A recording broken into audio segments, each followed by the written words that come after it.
Is the Manhattan District Attorney getting cold feet? Oh, Alvin Bragg canceling today's grand jury session into former President Trump's hush money investigation.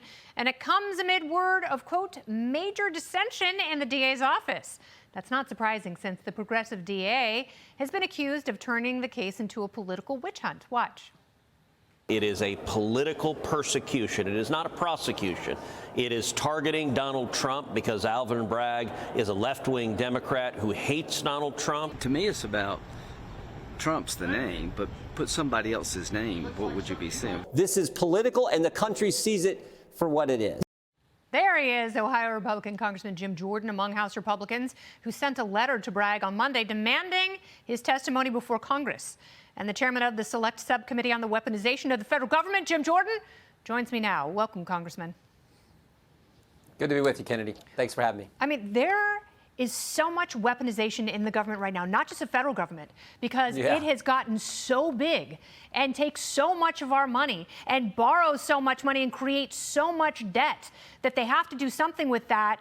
And that means they have grown more powerful. So between tech cronyism, turning parents into, domestic terrorists, or a rogue progressive DA going after a former and potentially future president, what is most egregious to you? Well, I think all of it. I mean, these agencies are supposed to serve we the people. Instead, it seems like they're targeting the American citizen. And the one you bring up, we just released a report yesterday about the targeting of parents who show up at school board meetings to advocate for their son or daughters. The Democrats told us, they will never use domestic terrorism resources against parents. Yes, they did. In the Northern District of Georgia, that in fact was done. Democrats said there was no coordination between school board groups and the government prior to the letter being sent asking for them to get involved. Yes, there was. The school boards groups talked with the White House, the Justice Department, and the Department of Education before that letter was ever sent that prompted Merrick Garland to issue the memorandum. And of course, Democrats said this was widespread. It was all across the country. No, it wasn't. In fact, one U.S. attorney, now this is a Democrat U.S. attorney in the Biden administration, said that this was a manufactured crisis. This was, the local law enforcement said, what are we doing here? This is not a federal issue. If there's real problems, we'll handle at the local level. So, yeah, that is a great example. And then, of course, what you have Alvin Bragg attempting to do or maybe going to do in the district attorney's office in Manhattan.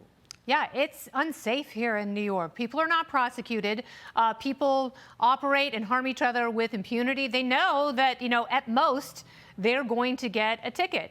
Most violent felonies have been downgraded to be misdemeanors, but here you have a misdemeanor that's being upgraded to a felony. So now the former president says he thinks that there will not be an indictment. Do you share that view?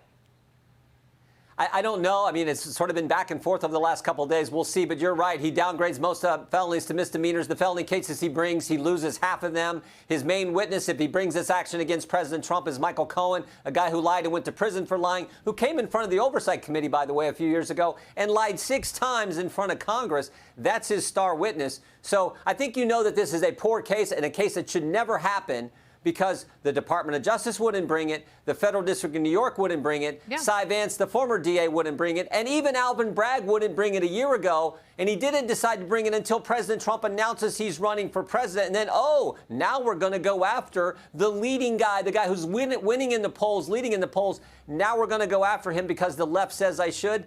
That is selective prosecution, and the country understands that, and that is not how our system is supposed to work. Yeah, even the part of the country that doesn't support the former president, they understand that that doesn't look right, and that is something that could help them.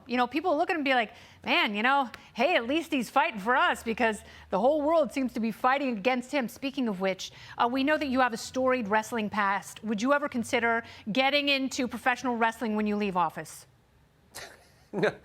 No, I wouldn't. In fact, some people say we're in professional wrestling or in some kind of wrestling here in Congress every day. But no, I'm old. I'm not going to do any more of any kind of wrestling.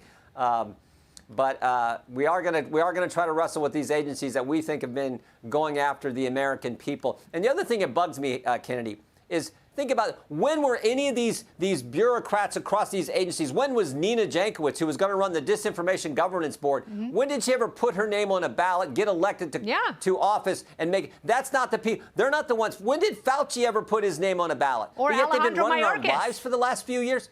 Yeah. Yes, exactly. Like these people, at least Mayorkas had to get confirmed, but I don't think Jankowicz had to get confirmed to anything in front of the Senate. I don't think Fauci ever had to get confirmed recently in front of the Senate, certainly. So that's a problem I see, and why it's so important we do our work. Amen. And limit the size and scope of government. Congressman Jordan, thank you so much. Well said. Thank you. You bet. Thank you.